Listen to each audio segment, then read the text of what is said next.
You're listening to the SSPX podcast, and welcome to episode 2 of the Crisis in the Church series, where we start to look at the background of the crisis.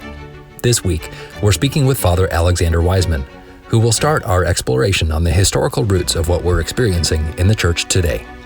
In this episode, we'll take a look at where this all started, with the philosophy of nominalism. Like many philosophical ideas, it can be confusing, but Father breaks it down into an easy-to-understand series of points.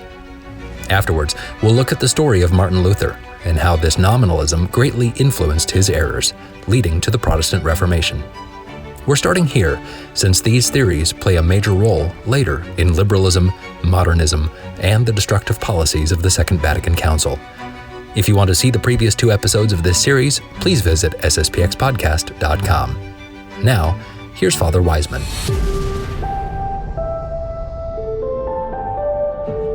All right, well, we are back with episode number 2 of the Crisis in the Church series on the SSPX podcast and on YouTube and Facebook and all the things. Welcoming Father Alexander Wiseman. Hello, Father. How are you?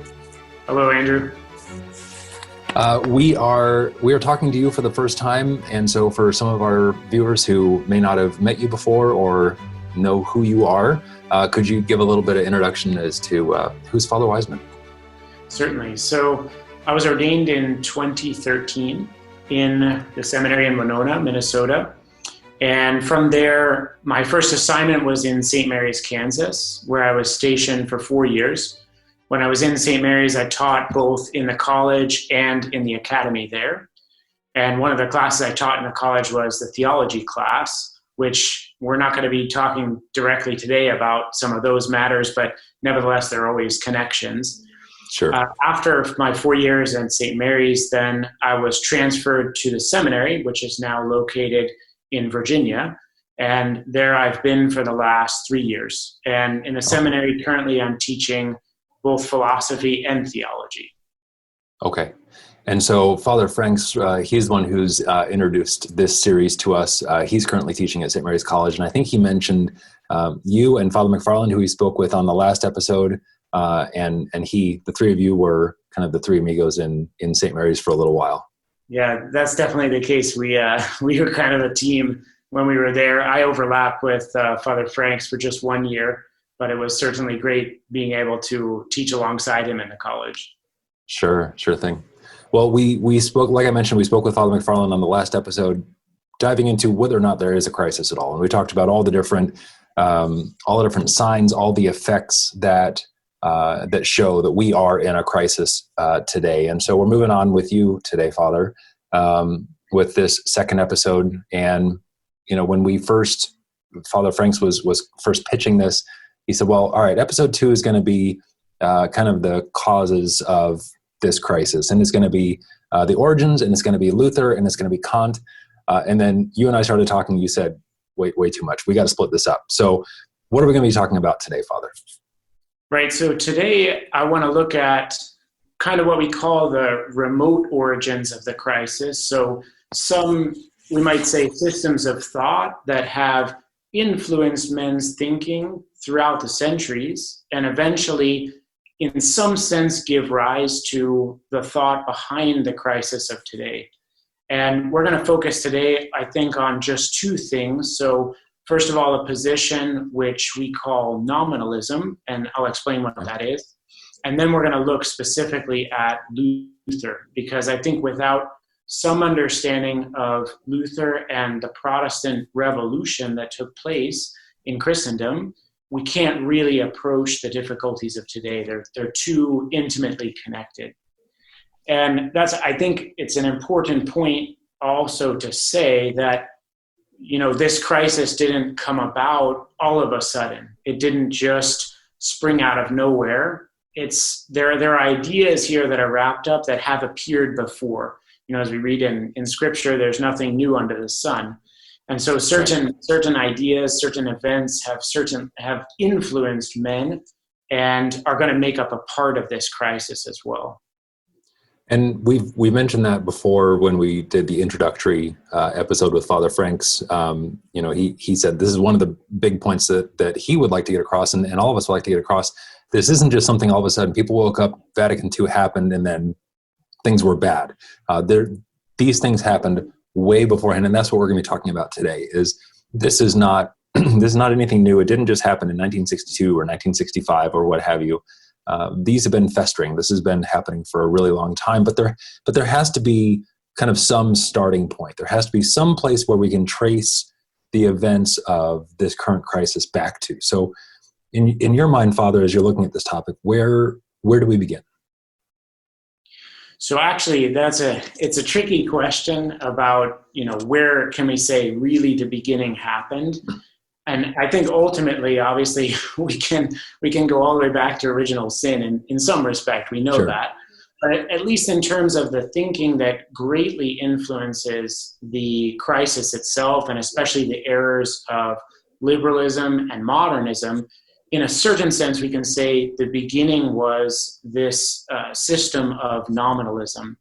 And so it introduced a real way of thinking about our thinking, about how we understand the world. And that's going to definitely play a part or start a ball rolling, we might say, that's going to pick up speed over the centuries. So we can probably begin there with just nominalism. Maybe though, just before we do that, I can say something that, at least nominalism and Luther, they're going to have in common. If we were to kind of give a theme that's going on for these, and then also the next podcast that we'll do, where we'll address Kant. If we had to give a theme for these ideas, we could probably say that each of these things that we're going to be looking at, nominalism, Luther's understanding, Kant's understanding of the world, they each in some way call into question man's own understanding of what is outside of himself. So, for example, if I see a tree and I say, that's a tree, I could say, yes, so outside of myself and distinct from myself, there really does exist a thing, and it really has this kind of nature, and I call that a tree. Or else I could say, on the other hand, well, I don't know what is outside of me. I have really no idea what's outside of me. But whatever it is, I call my impression of it a tree. And if you want to call these two systems kind of objective truth and subjective truth, you can. I'm going to avoid the use of those terms for the sake of a bit more clarity. But generally speaking, all these positions that we're going to examine, nominalism, Luther, eventually Kant, they're all going to assert the latter statement in some way. That is, I don't really know what's outside me, but I give it a name. I give my impression of it a name. And I personally give it a name. I'm not getting someone else's impression from it. It's up to me to decide what to call that, basically. That's it. And so as soon as you say that, of course, you're going to say that knowing reality, knowing things is no longer a question, which is what we would say, a question of receiving something outside your mind into your mind and a conformity of your mind to what's outside, which we call truth. Rather, it's a question of taking something that's in us and imposing it on what's outside. And for that reason, that we call it subjectivism sometimes, because it depends on the subject, the one who knows. That's where the name comes from, subjectivism anyway. So in some sense, these positions are all going to be saying that truth and our understanding of things in some way depends upon man himself and is not simply what's outside of him being received inside of him.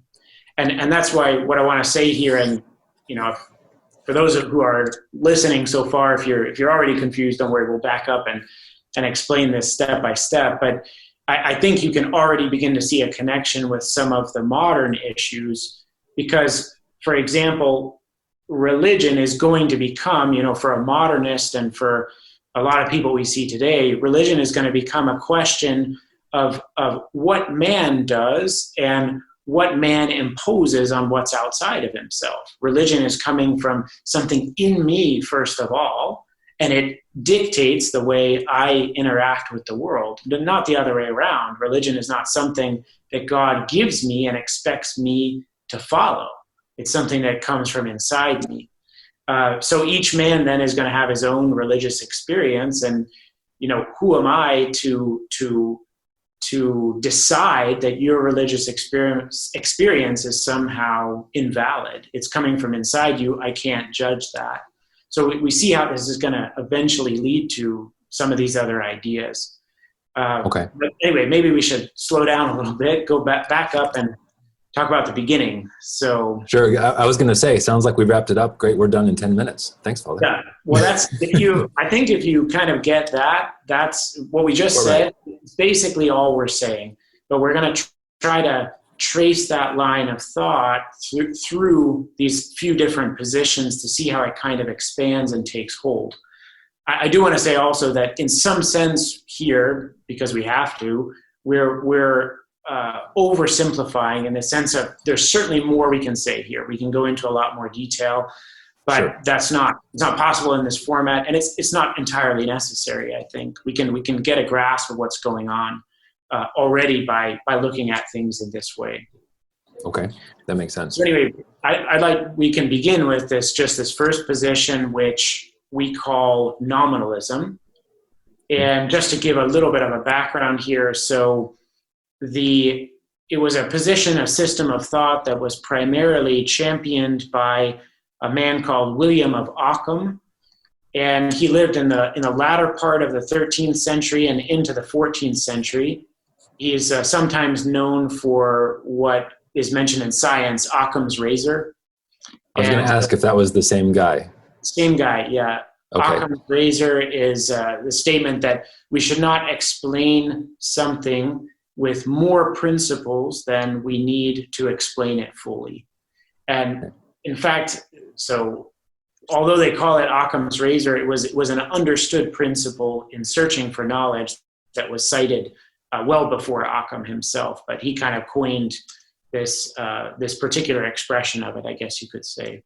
And I think people today could refer to it as sometimes the simplest explanation is the true one. I mean, that's basically what it boils down to. Yes, exactly. Right. Sorry, that was kind of a sidebar tangent, but go ahead. No, if it helps people make a connection, that's good. No.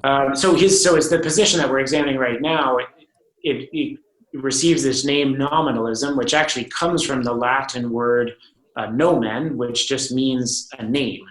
And we'll see in a minute why it gets that name. So it's just called like nameism or nominalism. Okay. To understand it, to understand the position which they're stating, I'm going to try to take an example here to explain. So if I point to you and I say, you are a human being, and then I point to myself and I say, I am a human being, there we have two sentences and the same phrase, human being, or if you want, simply man, is being said of two different things. How is that possible? How is it possible that we call the two different things by the same name? And there are kind of multiple answers to this question. And at first, it seems like a deceptively simple question. Sort of says, well, why would you ever wonder about that? But in fact, philosophers through the ages have been arguing about this because it sheds some light about, first of all, how our mind works, but more importantly, about reality. So I'm going to give the answer that St. Thomas Aquinas gives first, and he gives an answer that follows Aristotle's own answer, so an Aristotelian philosophy. So first of all, both you and I have something which is the same. And we call that thing that we have that's the same, we call it a nature or an essence. And in fact, we use this word nature in this way, even in common parlance, when we're just speaking, when we're just chatting with people. So a couple of examples I came up with are, oh, that's just a cat's nature. Well, that's just his nature. That's what he does. Or dogs will be dogs. Why will dogs be dogs? Well, because they all have this nature. They all have this same thing that's a part of themselves. So this shared nature in both of us, we call the nature of man, and it's in virtue of this shared nature that each of us has, that I use the same name of both of us. So I call you a human being and I call myself a human being in virtue of that thing which we possess, which we call my nature, your nature. And when my mind tries to know reality, this is what the mind first does. The mind first grasps and understands what it is that is common among different things. So when you're a little child and you're growing up and you see the first dog, you don't know what it is. You say, Daddy or Mommy, what is that?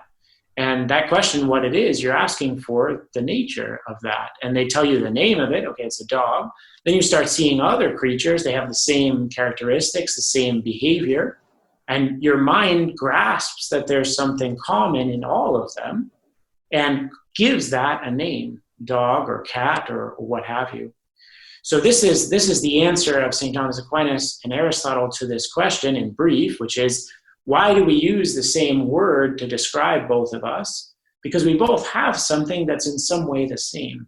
You possess something that I also possess. Okay. Now, nominalism comes in precisely because it tries to give an alternate and a different answer to this question. And they try to give a different explanation than of what's happening when I use the same name or the same phrase to describe you and to describe me. Okay. So nominalism begins with the claim by saying, well, there's actually no nature that is common between you and me. You and I are merely individuals. So either there's nothing common in us or I can't know that there is anything common.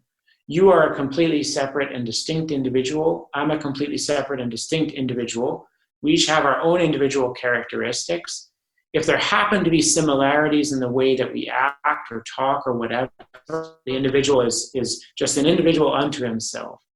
So therefore, what am I doing when I call you a human being and when I call myself a human being? Well, a nominalist would say, I'm simply imposing a name on you and on me, the same name, for the sake of convenience. I happen to notice that you do some things similarly to the way I do things, and therefore I call us both by the same name, and that's the end of that.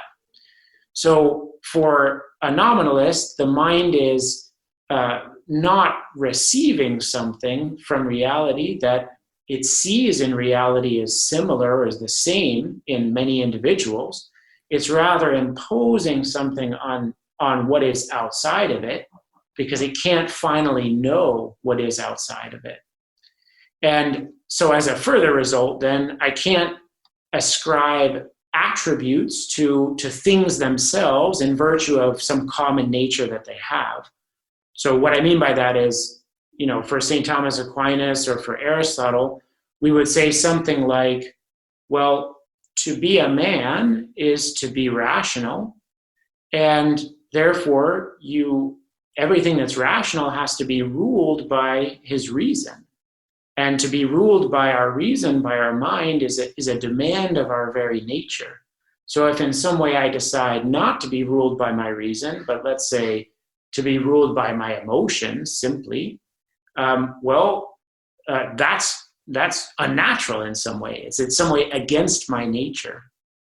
But a nominalist would reject that statement as being, at best, unknowable. And so if some men rule themselves by their reason, it says nothing about a common nature that they may possess or that they may share with other individuals. That's just the way they act, and if I want to give a name to it, I can. But finally, I don't know what is in them that they might share with others. So a nominalist is more or less someone who would say that there are things that we cannot know, even down to the very basic things of what is the nature of a man. Right. And since we can't know it, I cannot ascribe any sort of meaning to it that would be universal, that would be the same for you, Father, or for me, or for the guy in the next room. It would be, we each have to act according to our own ways. I mean, if I'm probably skipping ahead a few chapters here, but I'm kind of thinking as you're talking, and my mental capacity for going down a rabbit hole is really being stretched here, because there's a whole rabbit hole you can go down with this. Exactly. And I think that, at first, a position like this is posed as an answer to a question which seems a little perhaps esoteric, a bit Sure. we might say philosophical, but as soon as you adopt the position, other men down in history are going to start to take it to its logical conclusions. And when you start to take it to its logical conclusions, it's precisely what you said. It's a rabbit hole that goes very, very far and very deep. And in some sense, then that's why, we always come back to something in philosophy as a kind of starting point for even for revolution, because the way men think affects the way they act. And so eventually this enters, we might say it creates a custom or a habit of thinking in men. And actually, that's a point that perhaps I should have mentioned earlier, is that when it's when men start to become accustomed to this way of thinking that you start to see the consequences getting drawn out more and more. Because perhaps William of Ockham either didn't see all the consequences, or he was surrounded by a society that wasn't based on his own system of thought, but based on quite another one. But as soon as you begin to have this getting some traction, then all of a sudden now you have a custom, and it's just, quote, obvious to them that this must be the case. I can't tell what's going on inside you. I just don't know. And it's interesting. I mean, this would be a fun debate to have philosophically, in a vacuum. But I think you're alluding to this. If enough people around you start to believe in the same exact thing, there's going to be some chaos happening. It's a common phrase today. Ideas are powerful, and that's why the church has often said ideas can be dangerous. Not because the church wants to quash people thinking, but this is exactly what happens. You start to have some of these concepts, these philosophical concepts, and enough people start to believe in it. Where's the rabbit hole end? To keep using that same analogy. Right. That's exactly right. And so I think as an immediately weak, with the benefit of hindsight, we can see some seeds that are planted here, seeds of what we might call a subjectivism, or at least a break of our mind from reality, from what we would say is truth. So truth is no longer going to be a question of, again, my mind receiving something from outside, so seeing and grasping a nature that's common among many individuals. Rather, it's going to be a question of my mind imposing something on the outside. In this case, just a name, right? But I say, okay, I call you dog, and that dog because, well, you kind of look similar. But in terms of whether you actually are, I don't know. But you see that the initial flip has happened. In some sense, we've been broken off from reality, and in some way, then our truth is going to be to impose these names on things. Maybe at the beginning for the sake of convenience, but eventually as really the only way we can make any progress in our thinking. And that's going to lead to some drastic consequences for sure. Sure. Because truth is then infinitely changeable. It doesn't matter. Yeah. There is no truth. Right. There is nothing objective about truth. Right. Okay. So I think from here we can kind of pivot and transition, fast forward the clock a little bit to Luther. But I want to mention one very important connection between nominalism and Luther's own thought, and that is that nominalism as a philosophical position greatly influenced the Augustinians, so the monks, but they were the theological teachers of Martin Luther. So Luther was an Augustinian monk. So this tradition of thought was in the monastery in some sense, which he joined. And Father, just to ask a quick question on this, and we haven't talked about this, and it's not in kind of the layout that we're talking about, but at the time, did the church see this did the popes or any of the other bishops, cardinals, did they see this as a problem? Did they see this as an error? Because you say this nominalism kind of got into the Augustinian order. That seems a bit of a surprise to me, that something that would be so, I mean, it's not heretical, but it's wrong. It's not correct. It seems odd to me that it could kind of seep into a whole religious order so easily, so to speak. Well, so you have to remember a little bit of the context here, which was this is a discussion among philosophers. about how we think about things and how we understand reality. And I think precisely it remained there for a while. It was purely academic.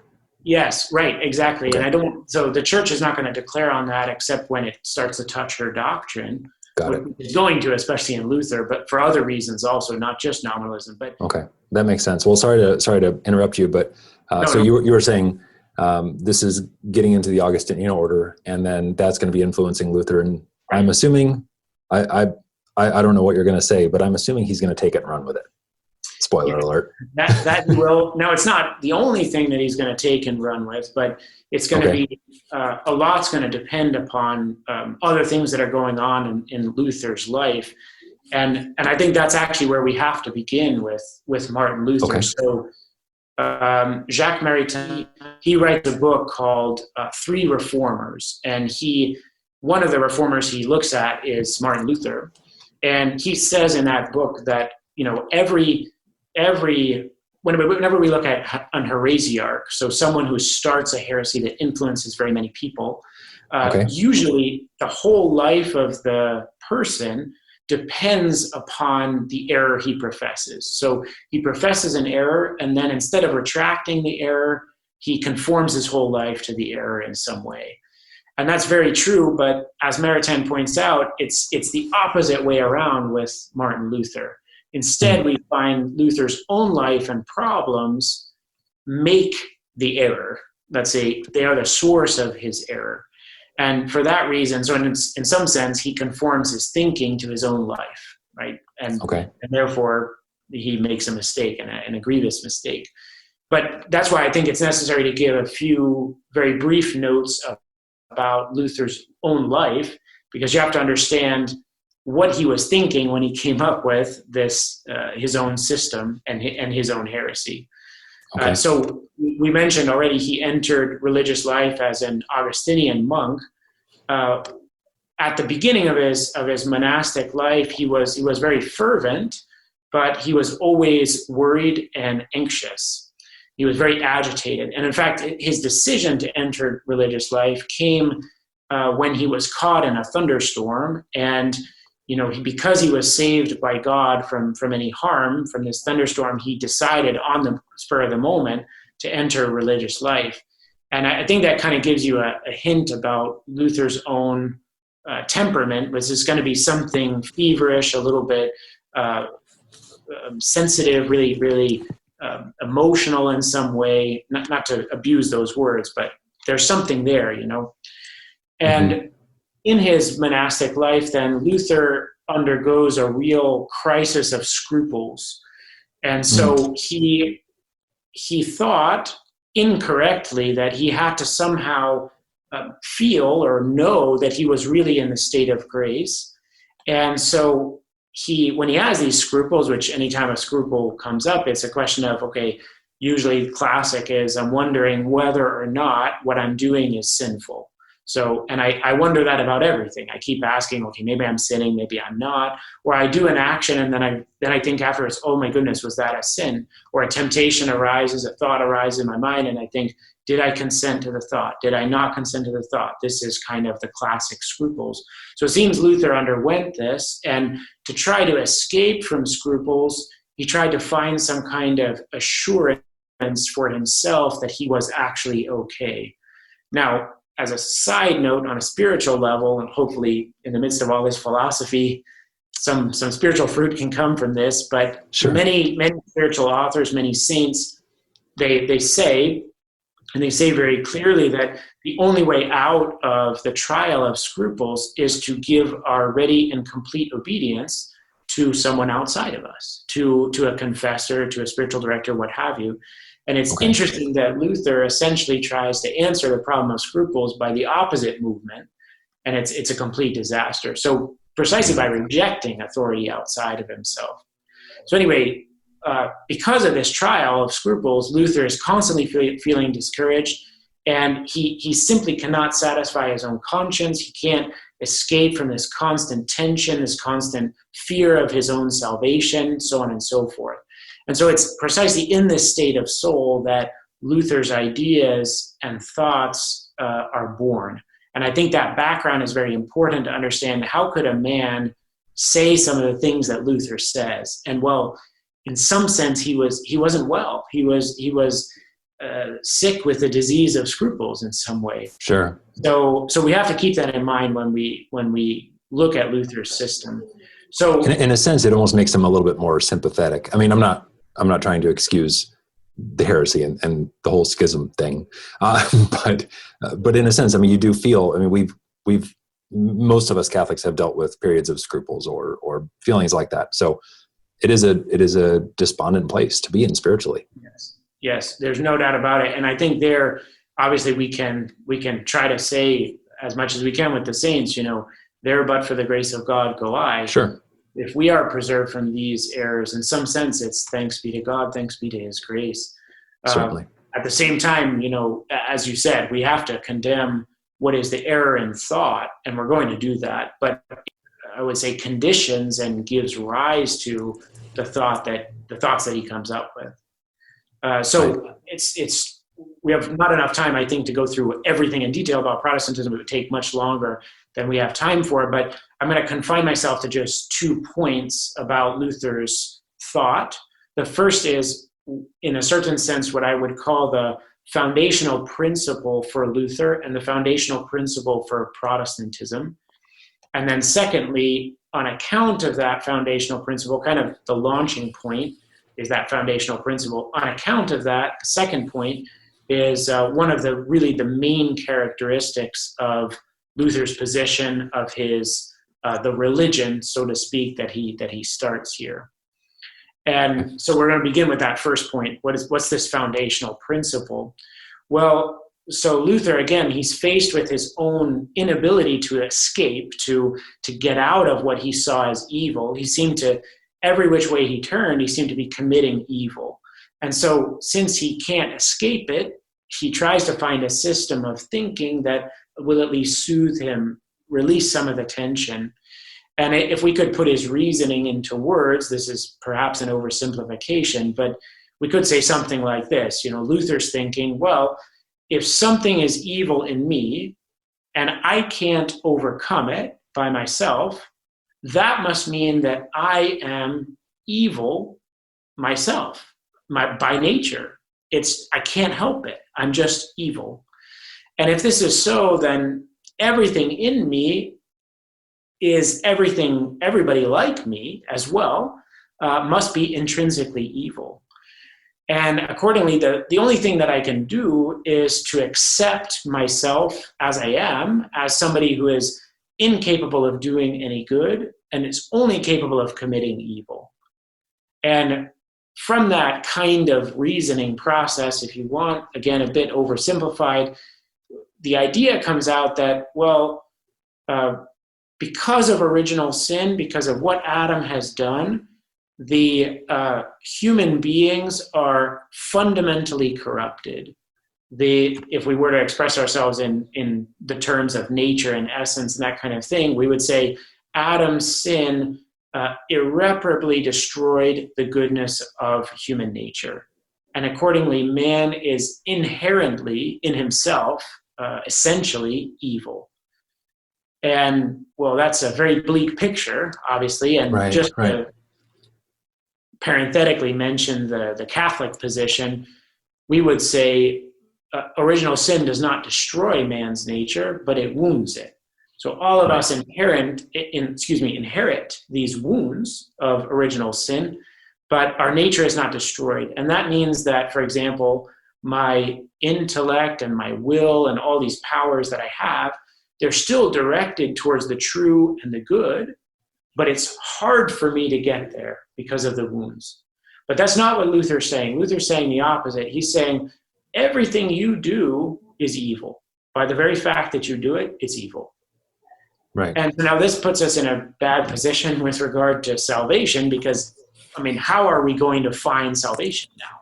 Right, because what's the point, essentially? Right. If we're all just so evil, well, might as well give up now. Right. And in a certain sense, that aspect is the despair of the scrupulous, right? I can never do good. We see where it comes from. So Luther wants to find some way of being saved. He knows that men can be saved. And so he comes up with a further idea that, well, God can only save man not by healing his nature because it's irreparably destroyed, but simply by covering this intrinsic corruption with the justice of Christ. So God looks at us and he doesn't see us, he sees Christ instead, which is funny because it's a phrase that we use. You know, we want God to look at us and see Christ, but we hold, again, as Catholics, to that grace really does heal our nature, that grace really does perfect us. But Luther's not saying that. Luther's saying we're a mass of corruption, and God covers that with Christ, and so he no longer sees the corruption. But underneath, we're still corrupt. So how is man saved, according to Luther? Well, there's kind of a twofold movement, if you want. First, man has to recognize his own radical inability to do anything good, that he can only produce evil. So in some sense, man has to despair about himself. We could say it that way. But secondly, and this is the famous statement, man must believe and have confidence that the blood of Christ will save us, will save him, despite the fact that we are and we remain essentially evil. And there's a statement of Luther that I don't know how many people know it. I think it's fairly well known, but it's really a horrific statement, but it sums up these 2 points very well. And that is this statement, sin boldly, but believe still more boldly. And this is something that Luther said: go out and sin boldly. Do all the evil you can imagine. Just make sure that you believe even more boldly than that, and then you will be saved. So it's a horrific statement because it really says, you have a license to sin, and as long as you believe, as long as you have confidence in Christ, well, it's not going to matter. And now we're very far, obviously, from the Catholic position. On one hand, it seems totally antithetical for someone who has serious scruples to say, go out and sin. But as I think about it more, it starts to make all the sense in the world, because I have these scruples. I can't overcome them. So fine, this is the way God made me. The devil. This is kind of like the devil made me do it. It's taking all, to use a 2020 term, it's taking all of our agency out of it. We have no ability to do anything. Therefore, let's just act like rational animals. That's it. Exactly. And I think that's it. Wow. And not even rational, right? At some time. Yeah, that's true. Yeah. Some of the temptations. But the whole point is, we can see how this comes from scrupulosity, because one of the temptations that the devil certainly plays with somebody who has scruples is, well, look, since it doesn't matter what you do, and no matter what you do, you seem to be sinning, you might as well do everything, right? That's a game the devil plays. And certainly that's basically what Luther's saying. It doesn't matter what you do, so you might as well do everything. Just make sure that you believe that Christ is going to cover you over at the end of the day. So this is Luther's background. This is how he gets to where he is. But we started out talking about nominalism. How do those two things then connect, Father? Right, exactly. So we have to remember that Luther was trained in the nominalist position. He was instructed in this tradition of thought of nominalism. So this is going to give him already as a background a kind of distrust of human reason, and therefore reason's ability to attain to a truth and a reality that's outside of itself. And for Luther, that plays right into his thought, because he says, well, that makes sense. If I'm inherently evil, I can't come to know the truth by myself. I can't know what's outside of me in any way. And so Luther's going to take this another step, of course, and he's going to say, not only can reason not know the truth, but reason is opposed to your faith. Why? Because, reason cannot attain the reality outside of you. The only thing that can attain to the reality is this faith in Christ, this confidence that I have in Christ. That's the only thing that's going to save you. Everything else that you do is evil. And so, in fact, we have to not only ignore reason, but we have to despise it. We have to say it's directly opposed to faith. And he says that reason is directly opposed to faith. So I'm quoting now. So in believers, in people who believe, it should be killed and buried. and not to be too graphic here, but this is a quotation, she, reason, is the whore of the devil. So a lot of people don't realize Luther went that far, but he went that far and further still, and I think his position here has been moderated to some extent by subsequent Protestants, but these ideas sort of entered into men's minds and started to shape them for centuries. So for Luther, again, the act of faith, and even to call it an act is a little bit of a contradiction, but Luther's faith is not an act of reason, which we would say as Catholics would say, my faith is my belief. I believe the truths and I know the truths by my mind. But Luther says, no, it's not that. It's rather an act of your will, or if we're going to call a spade, really an act of your feelings. I have to feel that I'm saved by Christ's blood, no matter what I do. And this is the most important thing. Religion then becomes something entirely interior, not exterior at all. I've really now broken the connection between reality on the one hand and religion. Religion is something that gets trapped inside and stays inside me. That's the only thing I can know about it. And if I can insert a kind of autobiographical note here, I've had a number of discussions with people on an airplane, wherever, and we always kind of, at least 4 of these discussions have followed the same general trend, which is, do you believe in an objective truth? And I usually give an example from something that is scientific, like is water made of hydrogen and oxygen, or does fire burn when I put my hand in it, or something like this. And everybody will agree with that statement. But then when I try to translate it over into religion, and I try to say, well, if I say that Jesus Christ is God and you say he's not God, well, that's a contradiction. One of us is right and one of us is wrong, just like with the water, with the fire. They stop and their mind can't go to that level. They don't want to see that in religion. And I think there you have Luther's idea. Religion is something interior. So if I feel this way, that's true for me. And if you feel the other way, that's true for you. Luther didn't say that. He was even a bit more consistent than that, but that's where we are right now with a total subjectivism of religion. You want to say Jesus Christ is God? Go for it. Makes you feel better. I'm happy for you. But that's about where it ends. So religion becomes entirely interior. And to be clear, there is such a thing as subjectivity. I mean, this room could be warm to me or cold to you, and we could both be right because that is how we literally feel. Religion is not one of those things. Theology is not one of those things. It's not a matter of opinion. No, and even your example there, like, is that a true subjectivism? So it's warm to you and cold to me. There, each of us is describing what's true, a sense impression. But then again, I mean, we can put a thermometer in the room and determine the temperature. And we can see, well, it feels cold to me or warm to you because one of us is sick. And so ultimately you have to be careful with those examples because finally there is an objectivity, right? Even if we disagree about our impressions of things. But that's certainly the case with religion, is that Jesus Christ is either God or he's not God, and he can't be both. So it's not possible. So, but once we break reality from religion, or what's outside from religion, and religion becomes just this feeling I have that I'm saved, I'm convinced that I'm saved, then anything goes as far as religion is concerned.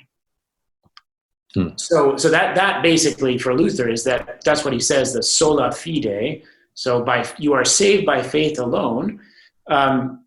Well, because you're entirely corrupt, and so all you can do is trust that God will cover your corruption, and that's what Luther really means by the sola fide. You're saved by faith alone, and that, just one other note about that. It's I think as a position, it's also very psychologically destructive of people because, how do I know that I've made that act of confidence or faith? First of all, if it's an act, it comes from me, and then it's evil by Luther's own statement.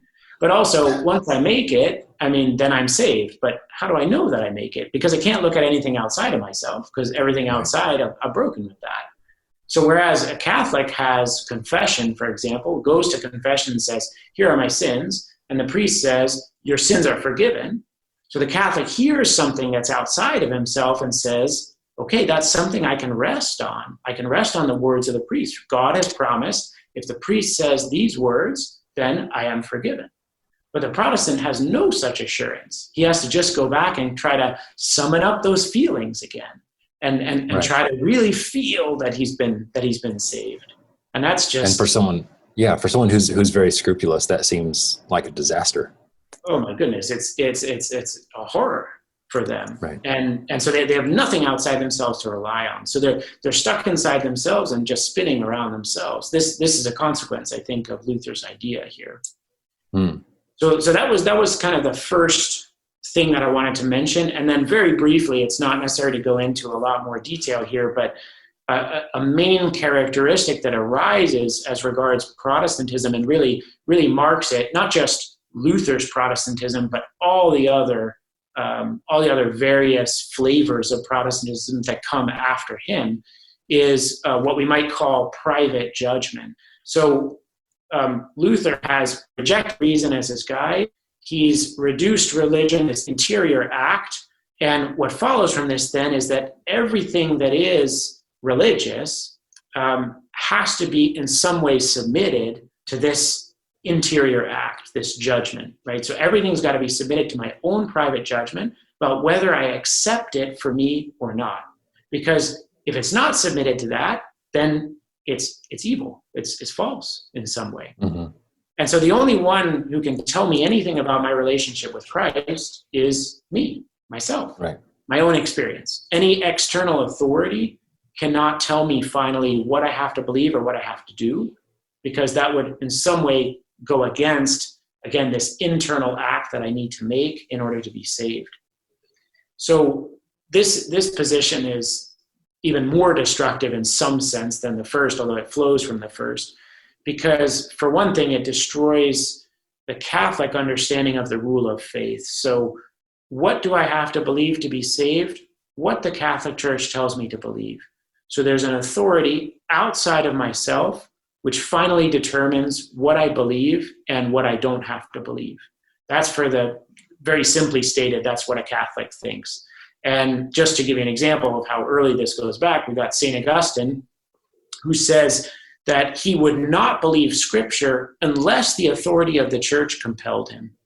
And he's saying the same thing. I don't accept Scripture except the church tells me to accept it, so I do. And that restores the order. There's something outside of man, an authority outside of man, which, again, imposes something on him that he has to conform to. Same relation, again, with reality and man. I have to accept what's outside me. Otherwise, I don't have the truth. And the same idea for authority. But again, with Luther's position, we do away with anything outside of man, and instead, the rule of faith is going to be my own judgment. Everything is accepted or denied based on an appeal to what's going on inside of me. And this Luther states in so many words, so this is another quote from him. So he rejects the book of the Apocalypse. He says we should take it out of Scripture. And his reason is the following. I feel an aversion to it. This is sufficient reason for rejecting it. And it's just so striking. It's just, I don't like it, so I reject it. But it's basically what it comes down to. That's a very consistent statement from Luther after what he has said before. And it's not hard to see that obviously then this private judgment, if everything is submitted in that way, then every man is going to become a whole religious sect unto himself. And if Luther can do it, I can do it too. I can reject Genesis if I don't like it. Exactly. And in fact, I think it was, I'm going to go out on a limb here because I don't remember precisely, but I believe it was the Anabaptist who wrote to Luther, who was trying to correct them about what they were saying. And they said to him, who are you, Pope of Wittenberg? Luther was in Wittenberg. So they said, you're just as bad as the Pope. You're trying to tell us what to believe. Right. But by your own principle, we determine what we think.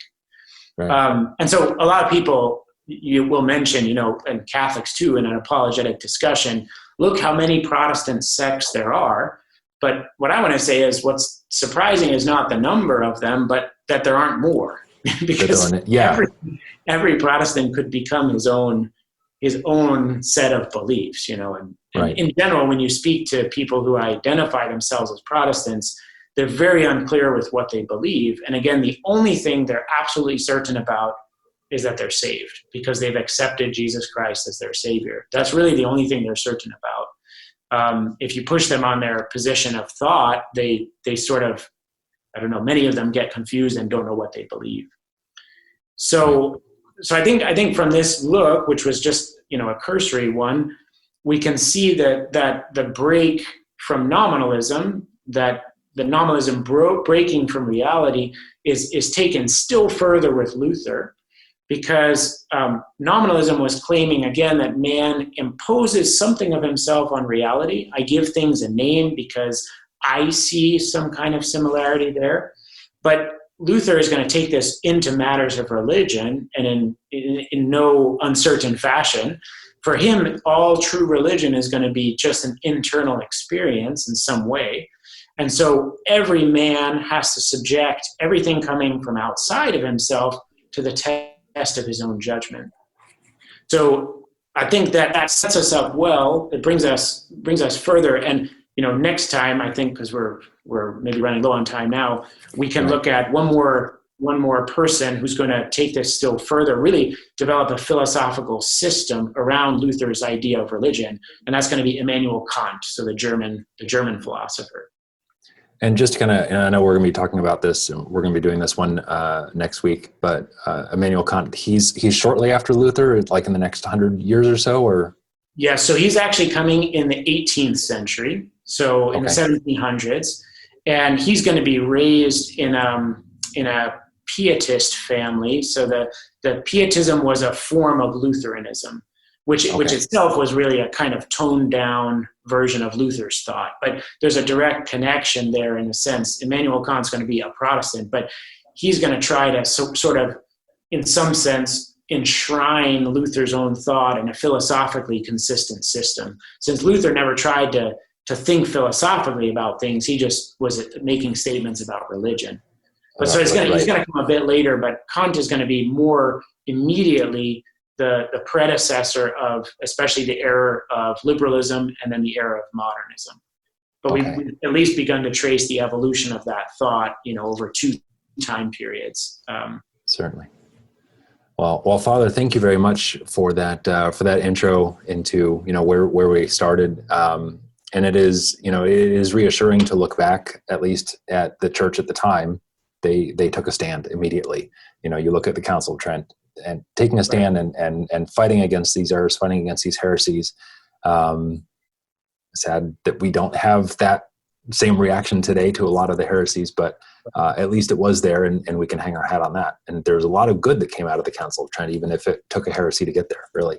Right, exactly. And that it brings up one final point that I'll make here too, and that is that, because it pertains very much to the crisis of today also, and it's in the words of one author who's writing a spiritual book, but he says, why is it that the church is so strict on doctrine? Why does she have to be so careful about what she says and what we believe? And he makes this comparison again of the church to a ship, to a boat. He says, well, she's the ark of salvation, she's the boat, but she's on a stormy sea. We're surrounded by men who have original sin, we can become deluded. The devil is not tiring in attacking and that kind of thing. So she's on a stormy sea. Any little chink, any little opening that in her hull, any doctrine that she doesn't affirm or that she lets slide by is going to be so much water is going to get into the boat. It's going to sink the ship. And that's why I think the church's reaction to Luther was so strong, saying, no, we have to condemn these in no uncertain terms, because these statements will endanger men's salvation. And we just wish that we saw that today in the same way, because the church cannot take water. She can't. She is the ark of salvation. She's the only one. So she has to defend herself. She has to defend her doctrine. That's her prerogative, her right, and her duty to do so. Right. Yeah, very interesting. Well, Father, thank you again so much for the time. And you're on mission right now. You're normally at the seminary, but do you do the Washington, D.C. mission, or? Actually, the Richmond, Virginia mission. So Our Lady of Fatima Church. I forgot to mention at the beginning, that was just a recent thing. In the last months, I've taken over the mission here. And so we're on a first Friday, first Saturday weekend, of course, now. So I'm here already. All right, very good. Well, we look forward to talking to you next week then about Immanuel Kant and diving in a little bit deeper and going through all this. Thank you for your time, Father. Great. Thank you, Andrew. Thank you for listening to and watching Episode 2 of our Crisis in the Church series here on the SSPX podcast. We're planning on releasing a new episode every week. Next Thursday, we'll speak with Father Wiseman again about Immanuel Kant and how there was a definite break from reality in his theories. Then, in 2 weeks, we're going to have Father Stephen Reuter join us for a 2-part discussion on liberalism. Then, coming up in the next 4 to 6 weeks, we'll chat with Father Jonathan Loop, Father Paul Robinson, and Father Paul Isaac Franks. If you have a question on the topic of the crisis, please feel free to ask it at sspxpodcast.com/crisis, and we'll do our best to have it answered during the appropriate episode. And we could definitely use your support. Please share this episode with someone who you think might enjoy it. And if you have the ability to set up a small recurring donation of $5 or $10 or $20 on sspxpodcast.com, it would help us immensely to complete this Crisis in the Church project. Until next week, thank you for listening, and God bless you.